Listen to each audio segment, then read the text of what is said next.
Okay, I'm now recording. So this is just an introduction to the last part of this process journal that we're doing. And I am recording this in my Block 3 Zoom class. And so if y'all could just hold your questions till the end, and then we'll go over those at the end of this. So you already watched these 3 videos today, so you know what line, color, and texture are now. You are going to, in your own process journal, let me open up the process journal too, that would be helpful.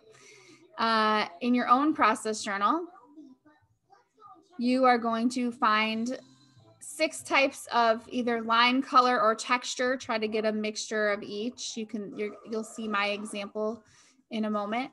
And on slide number 6, you're going to put them in here. You can use Google and just search like teal color swatches, or if you want to start with the color teal, let's say, or the color orange, and then go from there. Decide what colors you want to pair together here based on what you found out about color in the video. What colors could you place together to make them look interesting?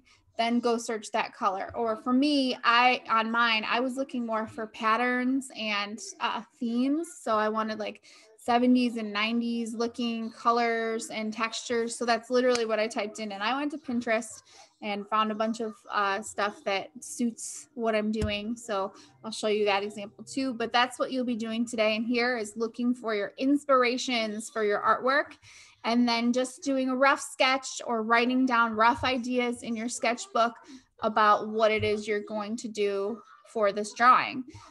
Thursday, you'll actually start the drawing. Okay. And then you'll also have next Tuesday to work on it. And then it's due the Thursday before spring break, because we're going to move on after spring break and just start digging into some fun stuff. So we'll go back to this. Okay. So I also want you to think about personal and cultural expression. Now, this is something that we talk about in the IB, and if you've taken any IB class, you probably know what the global contexts are. So personal and cultural expression is one of them. And personal and cultural expression is something that you're not going to learn it in just one project. Okay. It's going to take more projects for you to understand as you go what it means to express yourself, your culture, your beliefs, your values, your ideas. How you reflect on and enjoy your own creativity, and appreciation of aesthetics, which aesthetics we've touched there. We talk about aesthetics in videos, and I've sort of mentioned it before in class, but aesthetics is the way something looks and how we appreciate it. So that is what I want you to keep in mind when you're planning what you're going to do for this final drawing. Here's an example of how you might go through your final process. This is a very basic step-by-step guide. So let's say you've got the word that you want to do. You have to have 4 words in this, by the way, 4 or more. But this is just one word. So let's pretend this is what you're supposed to be doing here. You've got your word. You do it in pencil first. Then with pencil, you go in and maybe add some more details to it. And then you go in with your outline pen. You have Sharpies in your bag. Those are like awesome for this. The markers and the colored pencils, you can do the Sharpie first on the outline and then go back in and do the marker, the colored pencil that you have. If you wanted to play with watercolor for this, I would say that's okay.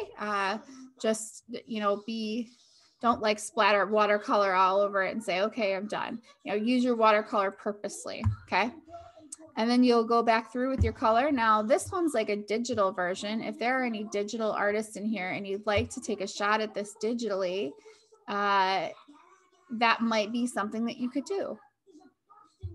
But I would prefer that you draw it in your sketchbook, of course, unless you're really good at digital and you want to do digital. Stick with the hand styles. So we already talked about lettering in the last one. You have lots of different examples of letters here. I also put dafont.com as an option, and that's still an option to find great fonts. Tons of different fonts here to go through. There's cartoon fonts, comic fonts. I mean, there's just tons of cool stuff on here. So play around here and find your your graffiti there or get some inspiration from these. All right, coming back. So the assignment is a graffiti drawing that has a phrase and images that are meaningful to you, personal and cultural expression on it. You need to have at least 4 words in your phrase. My phrase is 4 words, let's talk about it. So my theme is going to be based around that phrase, let's talk about it. You need at least 3 different images, elements, or colors. So that's kind of open for interpretation. I'll show you the next slide and you'll see what I mean about that. 2 types of textures, that'll be easy to do, right? Because you're using more than one color anyway. And use outlines on everything, just like a graffiti artist would. So after you've been practicing, make sure to go back in with that Sharpie I gave you in your pack and outline everything. You can, I think there's a thin and a thick Sharpie, I think. And again, I'm saying this one more time, personal and cultural expression. So here is my example of slide number 6 in the process journal filled out. So these are the inspirations that I'm going to use, the colors, lines, and textures from these. So I like this one because it's really flat. It's like a tattoo flash art style, and I'm really interested in that, mixing that in with my art. These are buttons, and I just really like the symbols on there, and they're simple. I like the tie-dye texture a lot, so I may use that in some way in mine. I also really like the texture of the hair on this one and the texture of the water coming out of that, so I may use this in some way. And the colors of these, the color schemes here, I really liked both of those. And then the lettering here, that's why I did that. The line work on the lettering, that's why I chose that. So color, texture, and line are all present in this here. And these are 6 seriously good images that will help me hone in my idea. So I have like a really rough sketch. And by next class, when we come to class, I would like all of you to have a rough sketch, and we will share rough sketches, and I will get you started on your final drawing.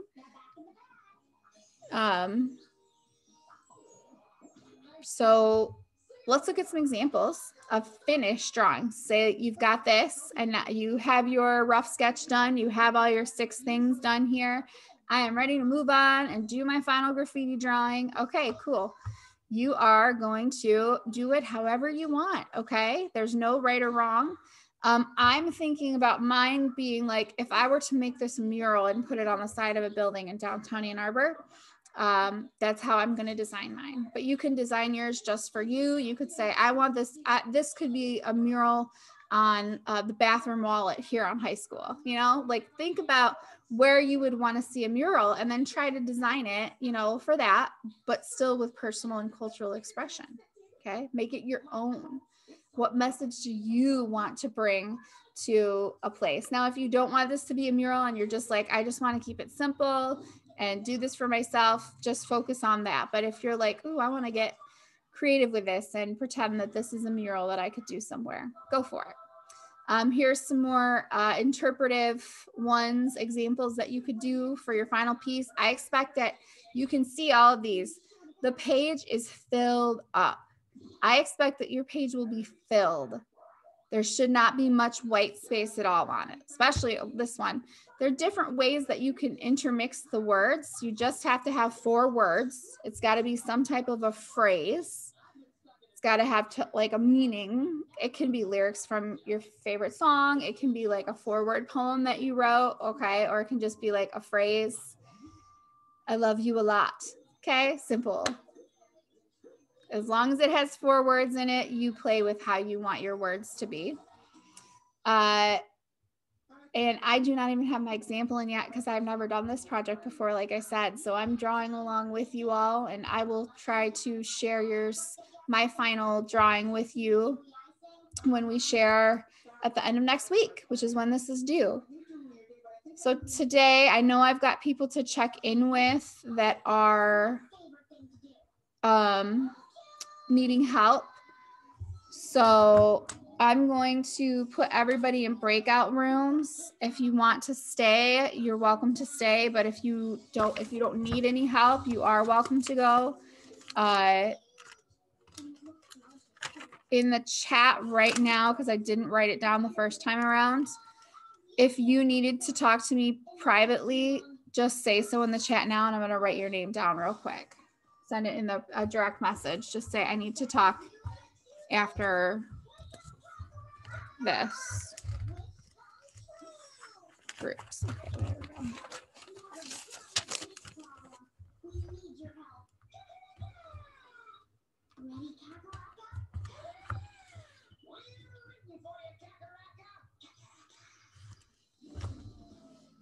All right. So I'm going to recap so that those of you that want to get going can get going. And then the people that stay are the ones that need my help. So that's how it's working today. And then Miss Sarah's group can hang out too. So today you are going to finish this. You're going to get your 6 inspirations. You can go on Pinterest, Google, Reddit, wherever you find your best inspirations. All right. And then you're going to start planning and writing out ideas. You could just, I mean, it's up to you how you want to start planning your final piece. You could either just write out a list. Sometimes I do that of what I want it to look like. Or you could draw a little thumbnail drawing, a tiny little square, and just draw out how you think you want it to look. You figure out how you want to plan today. All I expect is that the next on Thursday, when we come back to class, you've got this slide done and you've got your plan, because you're going to come to me and say, Ms. Tabor, this is my plan for this drawing. And then I'm going to send you off and let you get started. So by Thursday, you've got to have this. It's 11:30 now. If you are leaving, you have until 12:10 to be working on this. And if you're staying to get questions answered, great, hang out. I have 2 people on my list so far who said they need to hang out and talk to me after. So you stay here, and then I will open up the breakout rooms and then come grab you out of them. Are there any, I know this was a lot of information. I'm going to go ahead and turn the video off now so that I can get any questions. So let me stop recording.